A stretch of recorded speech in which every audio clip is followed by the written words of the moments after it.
Retaliation for being fired leads to jail time for a former county official. Today is Tuesday, December 2nd, and this is 570 News on the Go, brought to you in part by NorthCentralPA.com.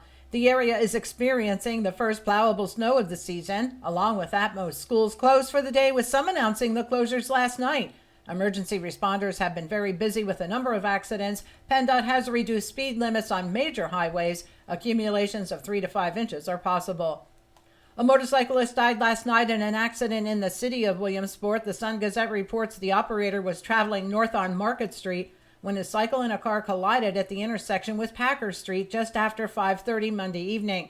The driver of the car had pulled out in front of the motorcycle from Packer Street. Following the impact, the biker was ejected and thrown about 75 feet. He landed in the southbound lane and was run over by a second car. The biker, who was a man in his 30s, was pronounced dead in the emergency room at UPMC Williamsport. North Central PA reports the former Bradford County Emergency Management Coordinator has been sentenced on domestic violence charges. 36-year-old Jeffrey Rosenheck will serve 63 days to 23 months in the Bradford County Prison for offenses of disorderly conduct, domestic violence, and simple assault. Rosenheck was fired from his job and harassed another county official he blamed for his firing. He bombarded the victim for months with unwanted calls, emails, and texts. The domestic assault charge comes from a violation of a more recent protection from abuse order. Last night, nurses, their families, and community members held a candlelight vigil at UPMC Altoona. The event was organized to raise awareness about violent workplace incidents that have occurred at the hospital. A registered nurse told WJAC that workplace violence is far too common. There were at least 2 attacks on hospital workers in November. In the first incident, an emergency room nurse was critically injured after being struck in the head numerous times by a male patient suffering a mental health crisis. That man from Tyrone was arrested and is jailed.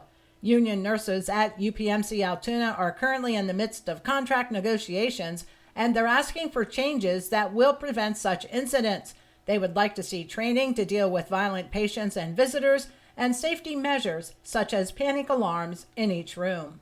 The city of Lock Haven is looking into installing mobile pay parking options. Lock Haven Police Chief Matthew Rickard told the Renovo Record they might be able to have the kiosks installed before the end of the year. He said they've been exploring the pay kiosks because the old parking meters are antiquated and it's getting harder to find parts to repair them.